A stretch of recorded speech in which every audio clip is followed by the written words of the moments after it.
Pump up the volume on your parenting with Parent Pump Radio. Tune into something different that makes a difference. At Parent Pump Radio, instead of a ripple, we choose to create a splash. Get energized, get inspired, and get informed with how to parent in the new millennium. With your host and parent coach super guide, Jacqueline T.D. Huynh. Hi, this is Jacqueline T.D. Huynh. Welcome to Parent Pump Radio. Our show is all about dynamic family leadership, financial freedom, and leaving a profound legacy for our children. Parents, are you working 8 to 6 and scared of market crash, wondering how you'll fund retirement or college fees? Want to earn stable, cash-flowing, appreciating income? Well, we teach parents how to create a safe, personalized real estate portfolio, generate $10,000 plus a month, one house at a time in 10 years or less, involve the children in creating wealth. So you can invest alone, but when the family's involved, you empower your kids to become financially literate and able to manage their own lives. And when you have a family business, you and your kids always have something to talk about. So wealth building brings families together, kids, teens, and parents. And we help because we find, acquire, renovate, and even manage the properties for you. So you get to build knowledge and wealth in as little as 2 hours a month. So schedule your Is Real Estate Right for Me educational call today. Go to my website at integrativeminds.com, and there you'll be able to book an appointment time and even order one of my or all of my 3 books. Our show is available on iTunes, Google Play, Stitcher, YouTube, and syndicated on rethinkradio.org, oneideaway.com, and ARM Radio. Our guest today is a parenting specialist who has been serving families for over a decade. Besides being a mother of 2, she also has a master's degree in clinical psychology, a certification in positive discipline, and has provided services as an ADHD coach, in-home mentor, and therapist. Currently, she teaches parents hands-on tools for raising responsible, resilient, confident children, and helping parents find the time and energy to incorporate all of these tools into their lives. It's my pleasure, ladies and gentlemen, to introduce you to Rachel Bailey. Hi, Rachel. Hi. How are you doing? I'm great. Thanks for having me here. Oh, thank you. So you must really love what you do. Just reading from your bio that you must be really passionate. I absolutely am passionate about reducing the stress of parents, 100%, because I feel like we're in this society where everyone is feeling overwhelmed and overworked, and that impacts our kids. And so I want to make life easier for parents. Yes, I'm very passionate about that. Yeah, and I think it's so important because as parents, we maintain the level of energy, stress in our family, because our children are always going to feel stressed, especially when they're going through their school system. They're kind of looking to us for that guidance of where I should be. And if we maintain what we know, I think it's so helpful for them. It is incredibly helpful. Yeah, they're absolutely looking at us. And even when they're not looking at us, they sense us. Yes. So they can feel our energy, whether we're anxious or calm or in control or not. Absolutely. I agree with you. Yeah. So before we get in some of the technical question, I just want to know a little bit about you in the sense of why is this so important to you? So I actually didn't start out in the field of psychology in helping parents. I was actually studying to be a neuropsychologist. That's what I wanted to do. I've always been really interested in the brain. And then what happened was I was in graduate school, I was getting my PhD, and I got pregnant. So I couldn't do it all. I ended up stopping my PhD program, although eventually maybe I'll go back and get that. But as I was, working and figuring out what I wanted to do, I had done some time as a therapist, and I had worked with a lot of, improving behavior and things like that. But at some point I realized there was this need that parents had for the really practical stuff. Like there are a lot of therapists out there are a lot of counselors, but at the time when I began, there weren't a lot of people helping parents figure out how to raise kids who not only are, behave well, but also who are resilient and can handle the fact that life isn't always going to go their way. And also kids who feel good about themselves. There's a lot of unhappy kids these days. So I figured I would stop, going the traditional route. And I ended up just building a practice working with parents. I do love it. Oh, good. I used to do the corporate stuff. I think you and I talked about this offline, corporate leadership. But then I felt like it's the home that we got to start with. All of these boss screaming at their employees, it all started at home somehow. So it starts with the parenting. I absolutely, obviously I'm biased, but I couldn't agree more. That's why I left that field, because I was like, gosh, if we get the parents, I found I have a bigger impact on a home if I work with the parents than with the kids. Absolutely. I feel like the kids already know. It's us that we got to get on the page. That's so funny. In some ways, that's probably true, or maybe a little of both. Yeah. Given that we're all so busy as parents, do you have any tips for making parents feel a little less exhausted? Absolutely. I think one of the things with parenting is that we have things outside of parenting as parents. We have a lot going on in our lives. And so we're often reacting to our kids. And when we are reacting to their behavior or to their, last minute planning, whatever it is that's going on, we waste so much time and energy that it just creates this cycle where we're reactive and then we're more depleted. The kids sense that their behavior is negative, and then we're reacting and we get in this cycle. So one of the things I do, basically every parent that I work with is busy and overwhelmed when they come to me, is I start to help them understand kids' behavior and motivation and to start doing things more proactively and stop being so reactive, which takes a lot of energy, and do a few things proactively. And it's amazing how much more time and energy parents have when they can set up a few things more proactively. So proactively, what's proactive parenting? So proactive parenting is where instead of responding to a child's behavior, let's say you ask them to put on their shoes 5 times because you have to get out of the house, and then you get angry and you lose your cool because they're not listening to you.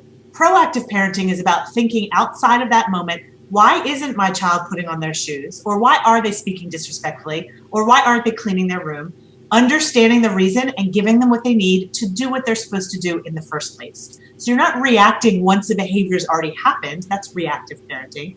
Proactive parenting is understanding those things that are causing problems in your home, finding the cause of those problems, and solving them ahead of time so you don't have to deal with them over and over. Obviously, in the moment, like if I'm trying to get, my kids are teenagers now, but I'm looking back when they were little, if I'm trying to get their shoes on and they're not, and we got to get somewhere and we're running late. So you're saying I should deal with that before that moment comes? 100%. Especially, and by the way, I work with parents of teens too, so it's just different. Obviously, Yes. They're still lagging to get out of the house. It's just usually the device or they won't get out of bed. I mean, it's different reasons, but it's all the same stuff. So, but yeah, ultimately, it's about if there's something that keeps happening over and over, like they're not getting their shoes on or they're doing projects late, whatever it is, recognizing those instances where you're spending a lot of energy and figuring out the why behind the behavior. Why are they doing that? Which is really where I'm an expert. A lot of parents don't usually start with an idea of why. That's where I come in because I can really explain why. And then once you figure out the reason,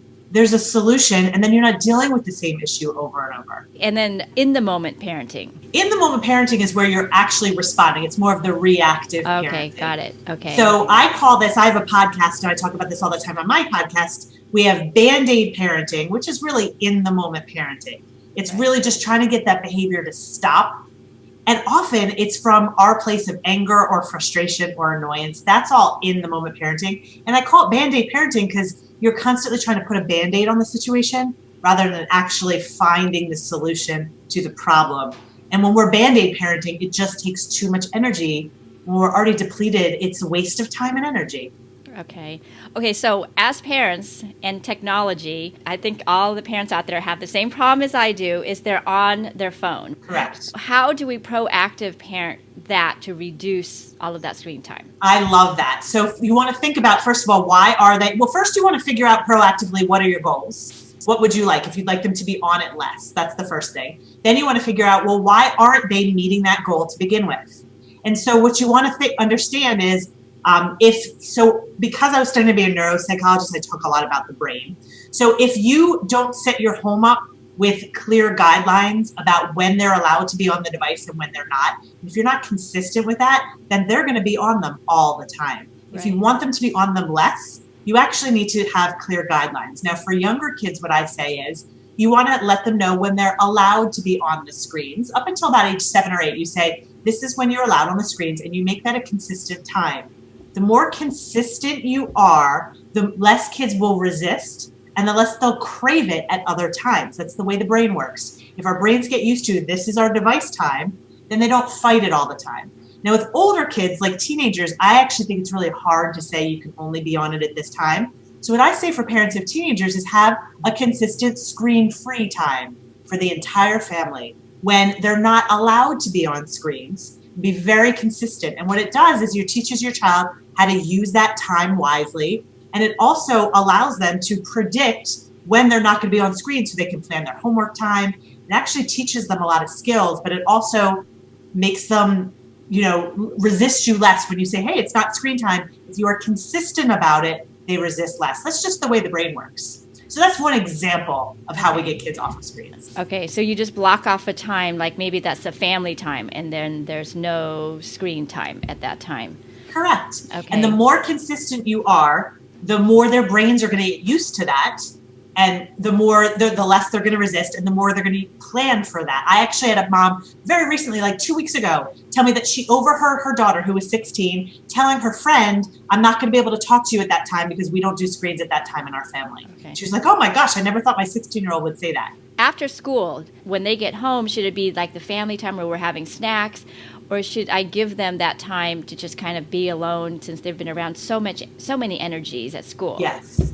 I actually think after school they need to wind down, but winding down for kids looks different. It looks different for every child. Some need to connect with other people. Some need quiet. Some need physical releases. So it actually depends on the child, but generally I think after school is wind down time, whatever that looks like for them. Okay. What happens if you don't have time or energy as a parent to be this proactive? We're running around trying to figure out why they're doing what they do. Yeah. What you find is that being proactive actually saves you time and energy. We think that, I hear this, I have worked with thousands of parents at this point, and I hear this about 90% of the time. Well, Rachel, I don't have time for that.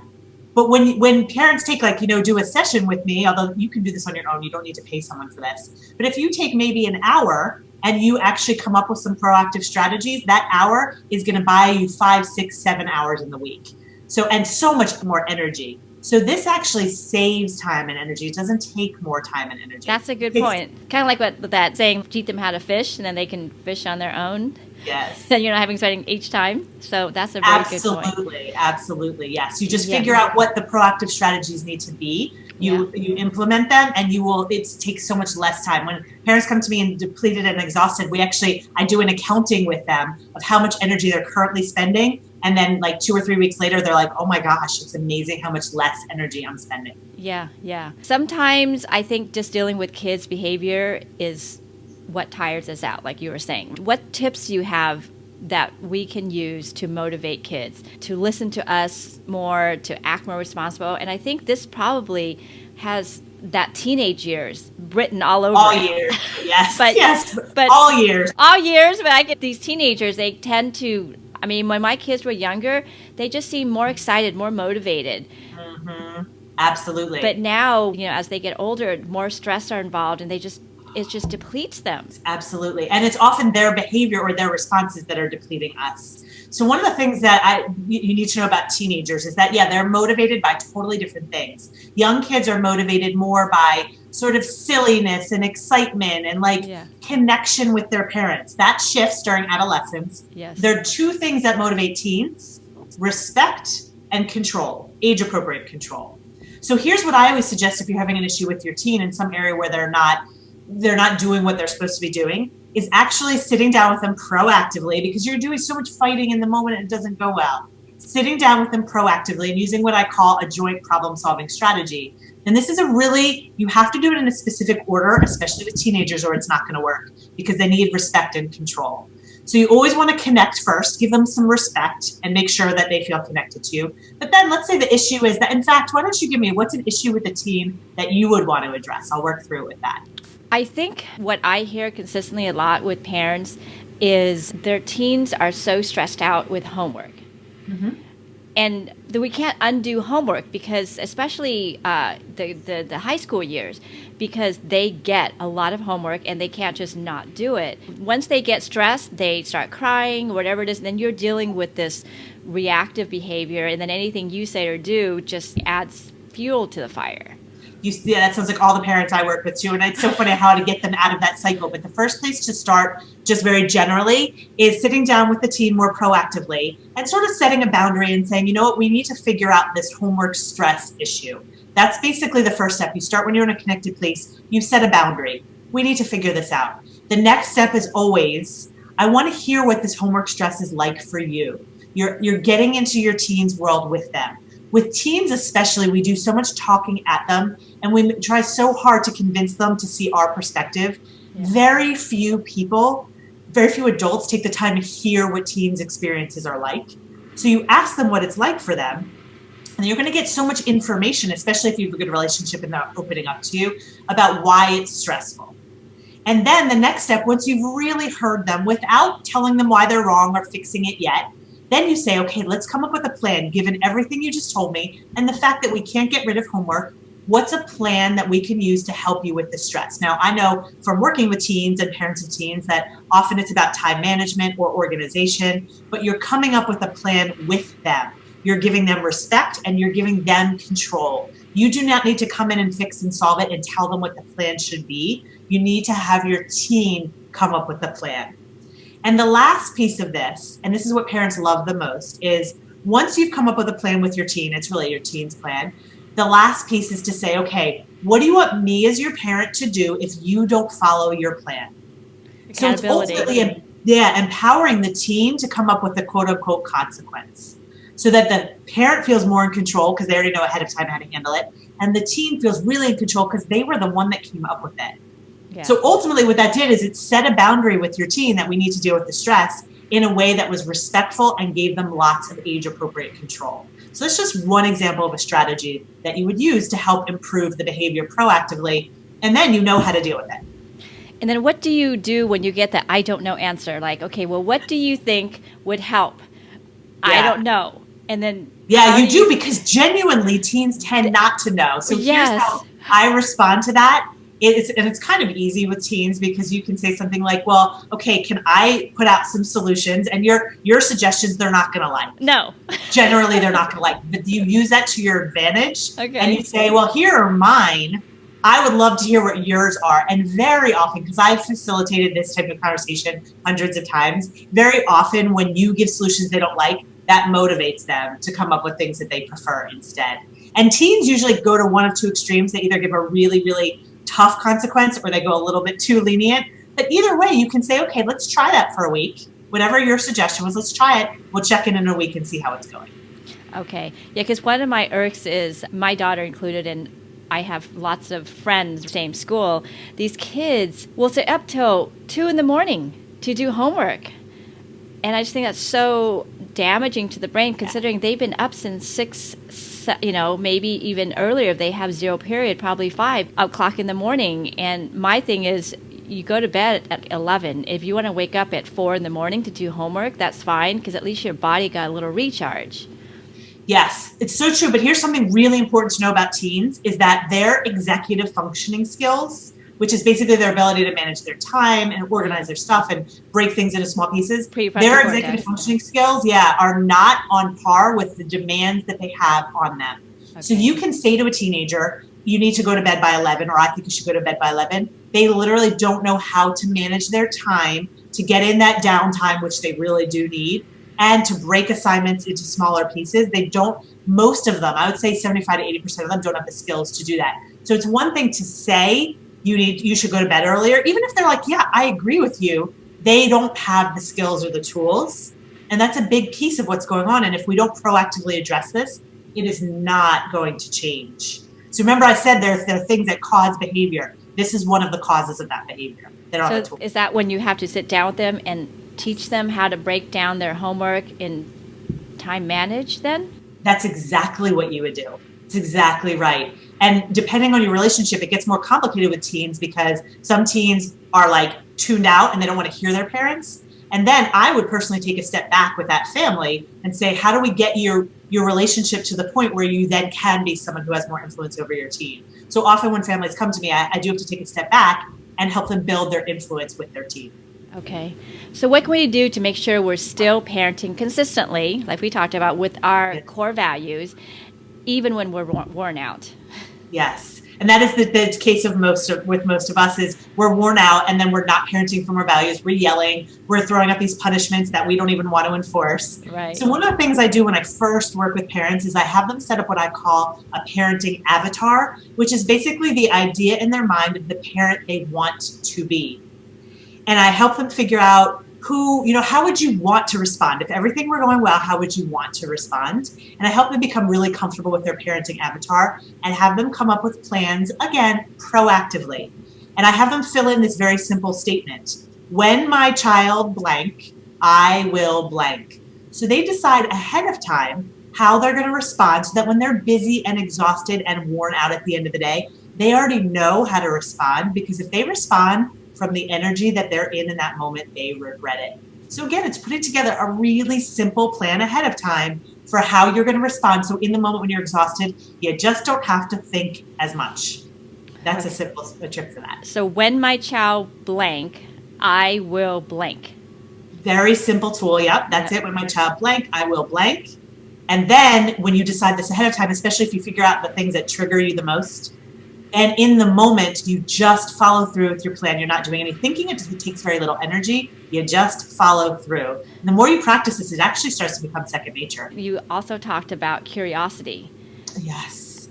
Yes, curiosity is a big tool, especially, again, with teenagers, because we tend to, when we think about their behavior, we're very judgmental. We say, oh my gosh, why did they forget their homework again? Or why are they staying up till 2 o'clock again when I just told them last night to go to bed earlier? And we're very judgmental. But if we actually switch our tone from judgment to curiosity, very powerful tool. And instead of saying, why did they do that? We can say, why did they do that, with curiosity? And that's where we figure out the reasons for behavior. Well, they did that because they don't have the executive functioning skills to be able to go to bed earlier and still get their homework done. Yeah. So that's another really great tool. Yeah, or even on time. We have a consistent bed schedule, and somehow if you don't tell them to go to bed, they just keep going.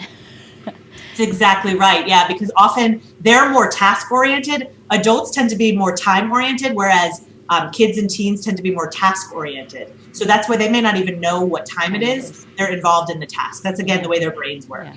So whenever I understand the brain really well, whenever you understand what's causing behavior, it's so simple to start to change behavior. And I love this coming from this curiosity. Curiosity, I feel, is a heart word.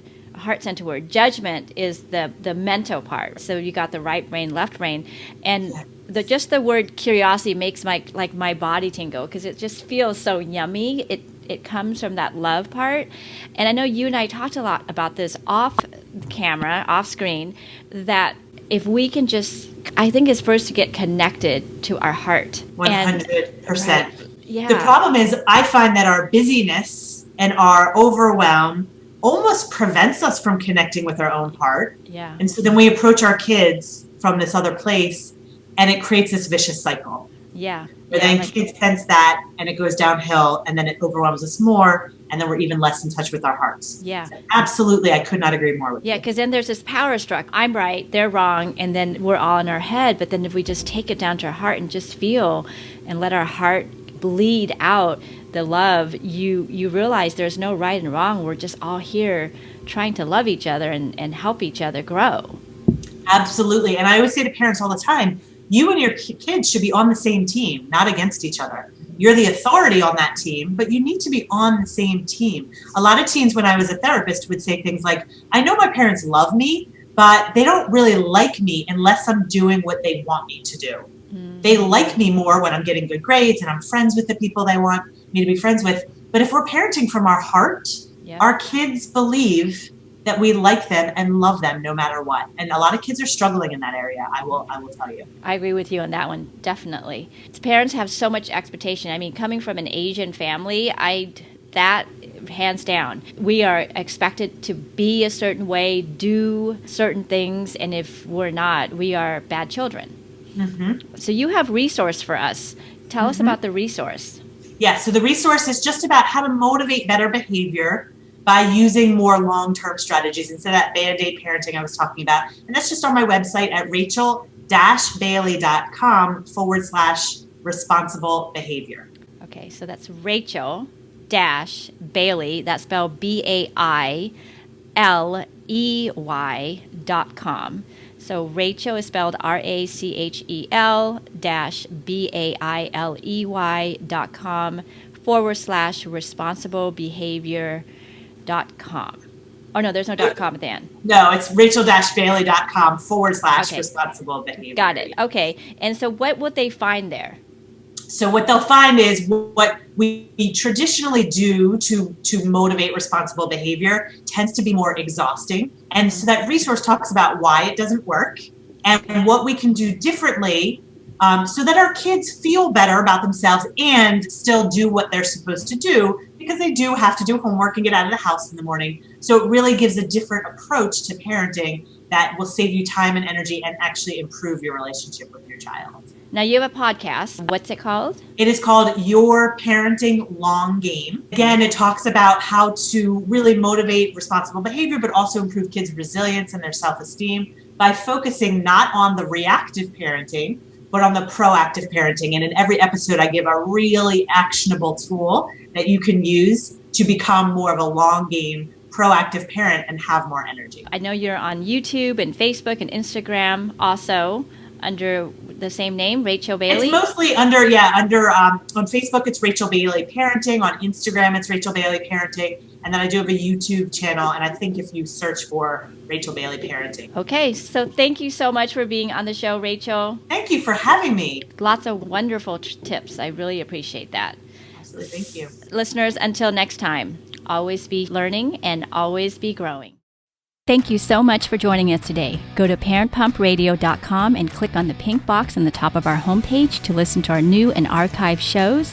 To be instantly notified of new episodes, subscribe to our RSS feed. The RSS feed button is located at the top of the page where all our shows are featured. And after listening to the show, go to parentpumpradio.com or our Facebook page to leave your comments, questions, and topic suggestions. Until next time, have a wonderful week.